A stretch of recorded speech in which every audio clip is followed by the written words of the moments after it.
The security guard stepped in front of the iron gates before I could drive through. "I'm sorry, Mrs. Bennett. I can't let you onto the property." I stared at him, convinced I'd misheard.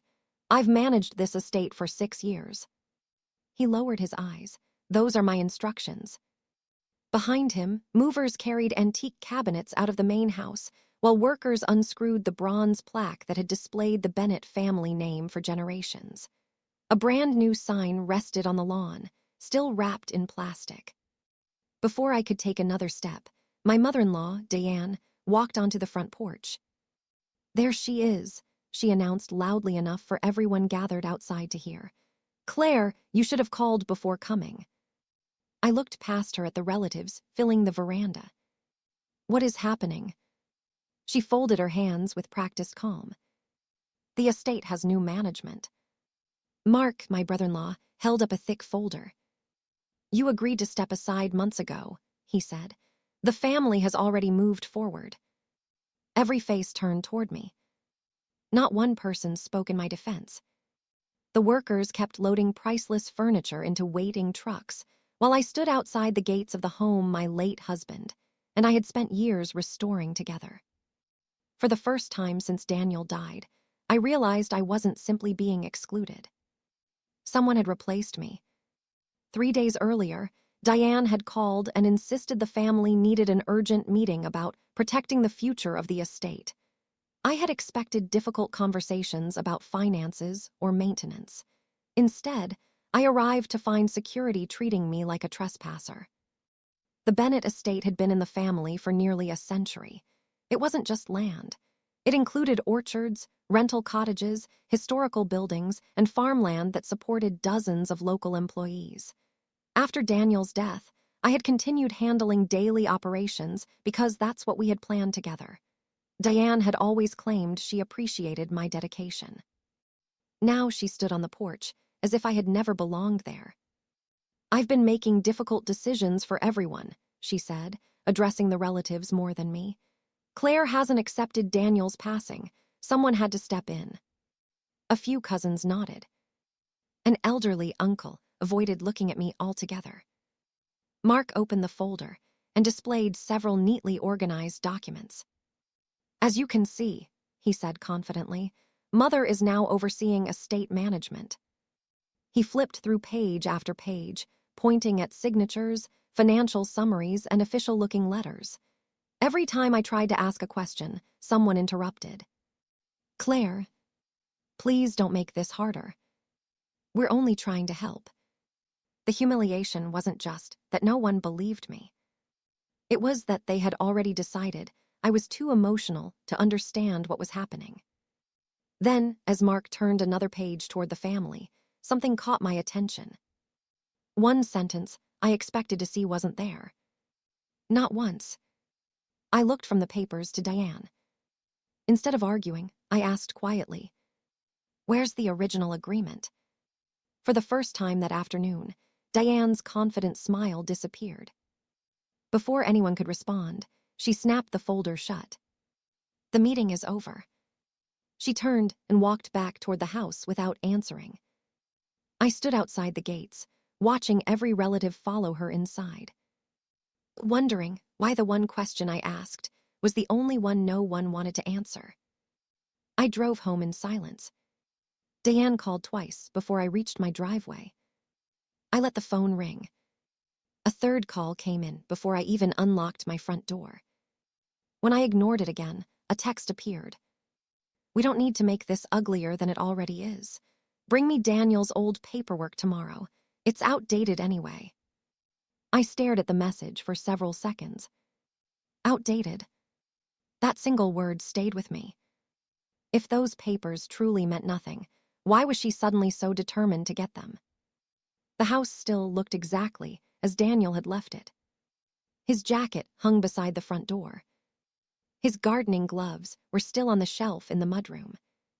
Some evenings, I could almost convince myself he was simply working late.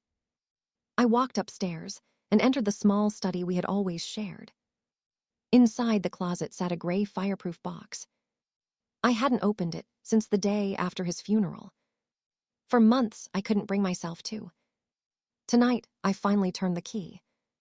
Inside were insurance records, family photographs, old tax files, and a thick cream-colored envelope with Daniel's handwriting across the front.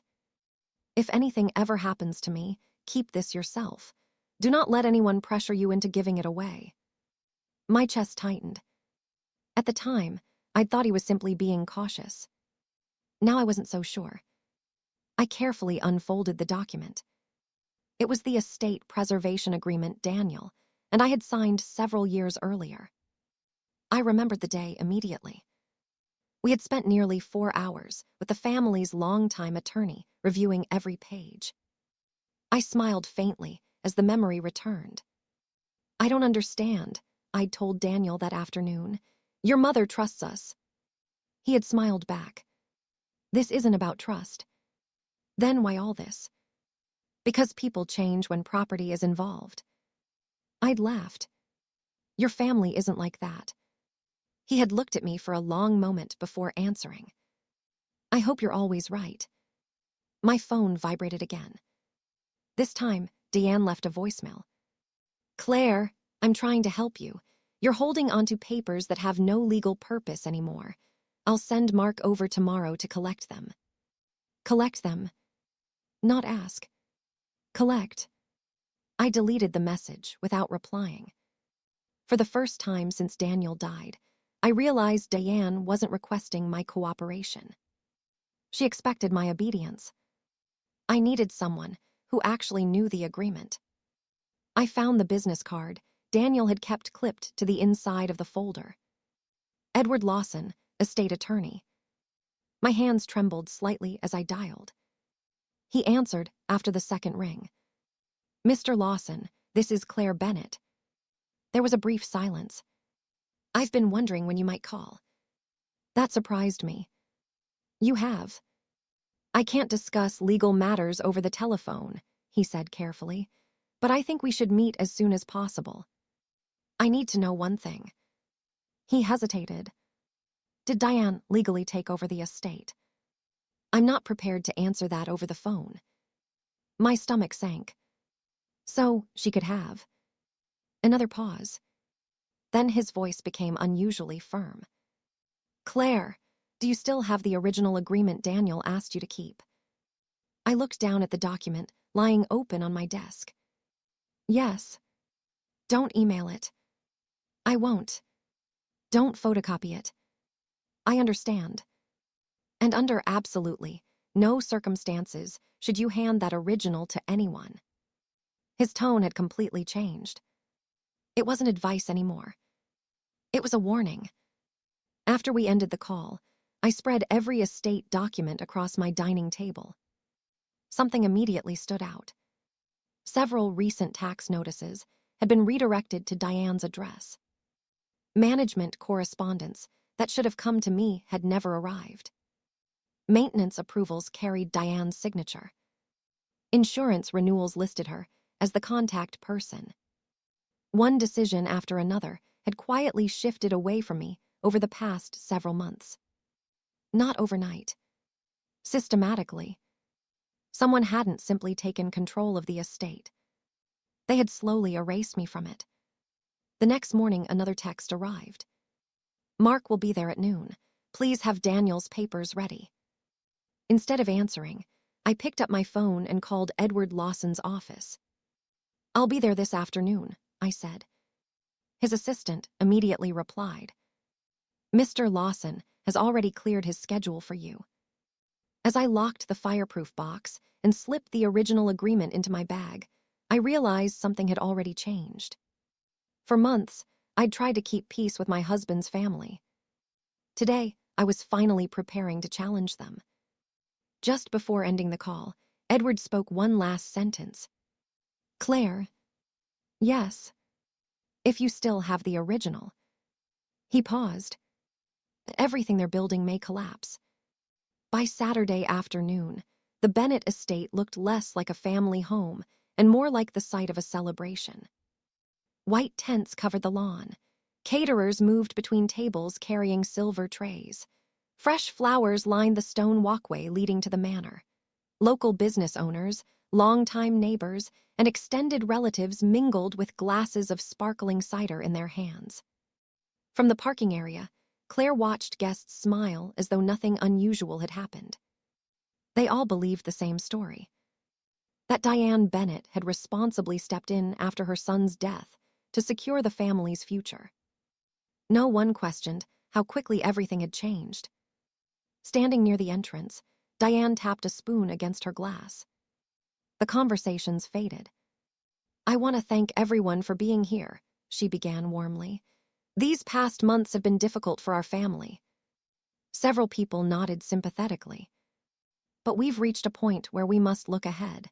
The estate deserves stability, and I'm grateful you've trusted me to provide it." Applause broke out across the lawn. Claire remained still near the edge of the gathering. Diane continued, without even acknowledging her. "We all know grief affects people differently. Sometimes," she sighed gently, "it becomes impossible for someone to make clear decisions." A few guests glanced toward Claire. The implication was obvious. No accusation. Just enough suggestion to make everyone uncomfortable. Mark stepped beside his mother carrying presentation boards covered with architectural drawings. "As part of our modernization plan," he announced, "we've identified several underused sections of the property." He pointed toward one map. "The eastern acreage will be sold for premium residential development." Another page flipped. "The old carriage house will become a boutique event venue." Another. "And several historic buildings that require expensive maintenance will be removed." More applause. One investor smiled broadly. "This is exactly the direction the estate needs." Claire felt her stomach tighten. Those weren't abandoned buildings. Daniel had spent years restoring them because they were part of the estate's history. They weren't just selling land. They were dismantling his vision. Claire took a slow breath and walked forward. Conversations stopped one by one. Dozens of eyes followed her as she crossed the lawn carrying nothing except a sealed leather folder. Diane's smile barely moved. "I wasn't expecting you." "I know." Claire stopped a few feet away. "I only have one question." Mark folded his arms. "If this is another emotional scene." Claire calmly interrupted. "Were these decisions approved under the original estate preservation agreement?" Silence settled over the gathering. The investors exchanged puzzled looks. Several relatives frowned. One of the local contractors quietly asked someone beside him, "What original agreement?" Before Diane could answer, an older man near the refreshments slowly stepped forward. It was Harold Pierce, the estate's accountant for nearly 30 years. He adjusted his glasses. "I've reviewed the recent management records," he said carefully, "but I've never actually seen the original agreement." He looked toward Diane. "I assumed you had it." For the first time that afternoon, Diane hesitated. "It isn't necessary to involve everyone in old paperwork," she replied quickly. "The legal process has already been handled." Harold didn't move. "So you've seen the original." A pause. Another. Then Diane forced a smile. "We're here to celebrate the estate's future, Harold." She raised her glass. "Let's not waste time debating outdated documents." The music started again. Servers resumed walking through the crowd. But the celebration had lost its rhythm. People weren't talking about renovations anymore. They were whispering about one missing document. Claire opened her folder, just enough for the edge of a cream-colored legal envelope to become visible. She didn't remove it. She simply looked at the group. "I'm requesting an emergency legal review before any sale moves forward." One of the investors frowned. "What exactly does that mean?" "It means," Claire answered evenly, "that ownership authority should be verified before anyone signs another contract." Another buyer immediately lowered his pen. "I'd rather wait." "So would we," another developer added. Within minutes, 3 prospective buyers quietly stepped away from Mark's presentation table. The atmosphere shifted completely. Instead of discussing purchase prices, guests began asking whether the estate's ownership had actually been confirmed. Mark looked at Diane. She no longer appeared confident. She appeared cornered. Trying to regain control, Diane clapped her hands sharply. "Everyone, please enjoy the afternoon. My family and I will handle this privately." Claire didn't argue. She simply walked toward the manor house. "I'd like to review the estate archives." Diane's expression hardened instantly. "No." Claire stopped. "The historical records belong to the estate. They're being reorganized. I only need the original management files." Before Claire could take another step, Diane turned toward 2 longtime estate employees standing near the entrance. "Lock the archives," she ordered, "immediately." The employees looked uncertain. Neither moved right away. Diane's voice became firmer. "Now."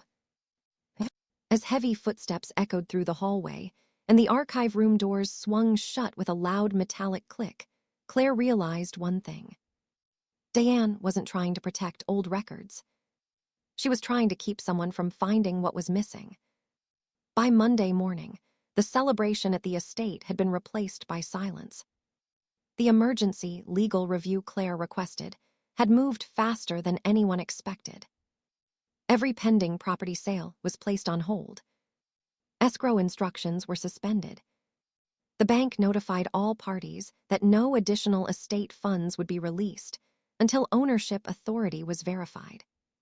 The same relatives who had applauded Diane 2 days earlier now sat around a long conference table, waiting for answers. No one looked comfortable.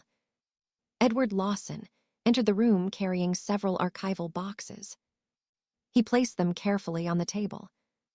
"These are certified copies of every management record filed over the last 6 years," he said. Mark leaned forward confidently. "That should settle this." Edward didn't respond. Instead, he began laying out documents one by one. Management authorizations, meeting minutes, tax filings, property maintenance approvals. Everything appeared organized. Everything appeared official. Until Edward reached the final section. He stopped. "There is a required attachment referenced throughout these records." He looked around the room. "It is not here." Claire watched as several family members exchanged confused glances. Diane folded her arms. "What attachment?" Edward slid one of the management forms across the table. "Please read the final paragraph." Mark read aloud. "Authority granted pursuant to the original estate preservation agreement executed on." He stopped. The sentence ended with a reference number. Nothing more. Edward nodded. "Every management action points back to the original agreement." He opened another file. And another. Then another. Every document referred to the same authority. Not one contained the authorization page itself. Harold Pierce, the longtime accountant, adjusted his glasses again. "So, we've all been relying on copies." Edward answered calmly. "No. We've been relying on references."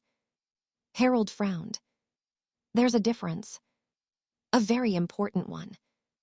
The room grew noticeably quieter.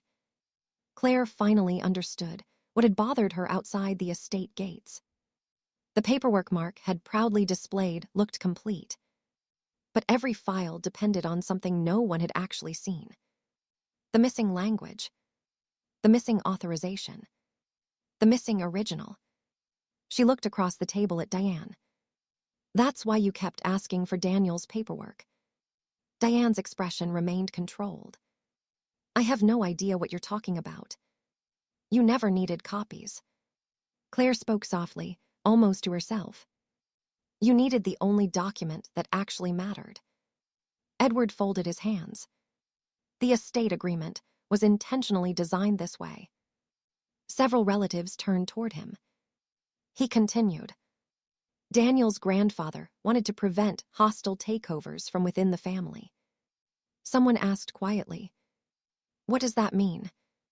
"It means management authority cannot simply be assumed because someone begins making decisions." He paused. Every transfer depends upon the original executed agreement. Mark shifted in his chair. So if someone has certified copies, they're incomplete. If everyone agreed verbally, it wouldn't satisfy the agreement. If the family believed Mother was in charge. Edward looked directly at him. Belief is not legal authority. Diane's attorney, who had remained mostly silent until then, finally spoke. "My client acted in good faith, based on the information available." Claire didn't respond. She reached into her briefcase. Every eye followed her. Slowly, she removed the cream-colored envelope. The handwriting across the front was unmistakable. Daniel's. The room became perfectly still. Edward stood. "Mrs. Bennet." Claire handed him the envelope. "I've kept it exactly where Daniel asked me to." Edward accepted it with extraordinary care. Without opening it immediately, he examined the seals. "They've never been broken." He nodded once. "This appears to be the original." Diane leaned forward for the first time all morning. "May I see that?" Claire looked at her. "You've been asking for it since the day you locked me out." Diane didn't answer. Neither did Mark. Edward carefully removed the document and placed it on the conference table. Witness signatures. Official seals. Original notarization. Every page matched the archival references. Except now, for the first time, the complete authorization language was visible. Edward looked toward Diane's attorney. "I believe you should review this." The attorney scanned the first page. Then the second. His expression changed. He turned another page. Silence stretched across the room. Finally, he closed the document. "I'd like a private recess with my client." Diane's confidence finally cracked. "What?" "We need to speak privately." "Now." "Immediately." The room erupted into quiet whispers. Relatives who had defended Diane began looking at one another with growing uncertainty. One investor quietly packed his briefcase. Another excused himself to make a phone call. Within minutes, notices began arriving. The title company suspended every pending transfer.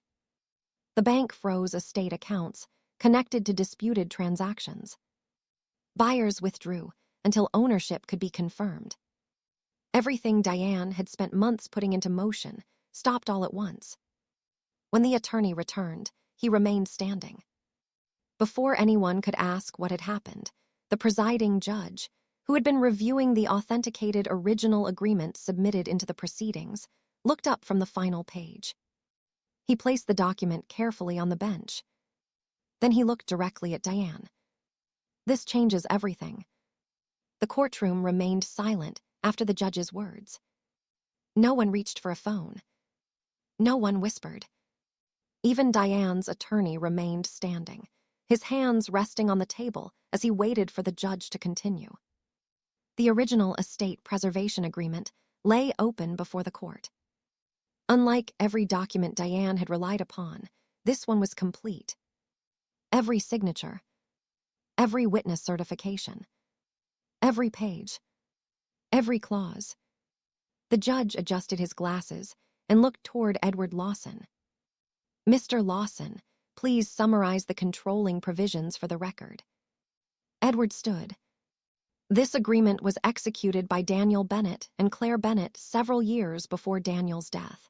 It was witnessed, notarized, and entered into the estate's legal records." He turned one page. "It contains one condition that governs every future management transfer." The judge nodded. "Please read it." Edward read slowly. "No individual may assume or transfer operational authority over the Bennet estate unless the original executed agreement is presented at the time of transfer, and the required approvals outlined herein are satisfied. He closed the document. Those conditions were never met. The courtroom stayed quiet for another moment. Then the judge spoke. So every management decision presented to this court depended upon authority that was never legally established. Yes, Your Honor. Diane finally rose from her chair. I never claimed ownership. The judge looked at her. You represented yourself as the lawful decision-maker. I was protecting the estate. You authorized contracts. She swallowed. I believed I could. You instructed banks, employees, contractors, and buyers to treat you as the authorized manager. Diane hesitated. Yes. And you did so without the original agreement required by the governing document. She lowered her eyes. There was no answer. Mark leaned forward. Your Honor, we all thought Mother had the authority. The judge nodded. I do not doubt that many people believed it. He glanced around the room.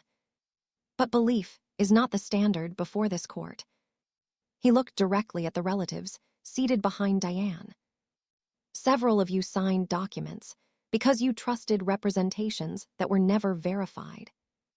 The words landed heavily. Claire watched as one cousin quietly covered her face. An uncle who had refused to meet Claire's eyes outside the estate finally looked at her. I'm sorry, he said softly. Another relative spoke up. We should have asked questions. Harold Pierce lowered his head. I should have insisted on seeing the original years ago. No one tried to defend Diane anymore. The judge began reading the court's findings. Every unauthorized management appointment was declared invalid. Pending land sales could not proceed under the authority Diane had claimed. Contracts executed without proper authorization would be reviewed individually and voided where required. Financial records would undergo a complete independent audit. Temporary control of the estate would remain protected until the transition ordered by the court was completed. Finally, he looked toward Claire.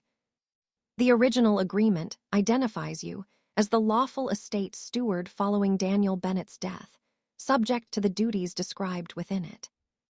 Claire closed her eyes for a brief moment. Daniel hadn't left her a hidden fortune. He had left her responsibility, and he had trusted her to carry it. Outside the courthouse, reporters waited, hopping for dramatic statements. Claire simply thanked Edward Lawson for honoring the agreement Daniel had worked so hard to preserve. Diane walked past the cameras without speaking. Mark followed behind her in silence. For the first time since Daniel's death, neither of them was leading anyone. They were simply leaving. The weeks that followed were difficult but steady. The estate's accounts were carefully reviewed. Questionable transactions were identified and addressed through the proper legal process. Sales that lacked valid authority were canceled. Employees who had worried about losing their jobs were assured that normal operations would continue. Claire invited the entire staff to a meeting in the main hall. I don't want one person making decisions behind closed doors, she said. We'll have written oversight, regular financial reporting, and independent reviews. The estate should never depend on blind trust again. The employees nodded. Many of them smiled for the first time in months. Some relatives visited Claire privately. Not to ask for favors. To apologize. I believed what was easiest, one admitted. I thought confidence meant she had the right. Claire never demanded explanations. She accepted sincere apologies where they were offered and let actions rebuild relationships over time. Trust, she realized, returned slowly. But it could return. Several months later, restoration crews gathered at the front entrance of the Bennett estate. The temporary sign was removed. In its place, workers carefully mounted the original bronze nameplate that had welcomed generations before them. Employees paused to applaud. Neighbors stopped along the road to watch. Claire stood quietly beneath the stone archway. The estate looked like home again. Not because every problem had disappeared, but because its future no longer rested on assumptions. It rested on truth. That evening, she returned home and unlocked the same fireproof box she had avoided opening for so long. She placed the original agreement inside, closed the lid, and turned the key. This time, it didn't feel like preserving paperwork. It felt like honoring the promise Daniel had trusted her to keep. She rested her hand on the box for a moment and smiled. The estate was never protected by walls or wealth, she whispered. It was protected by the one promise we refused to let disappear.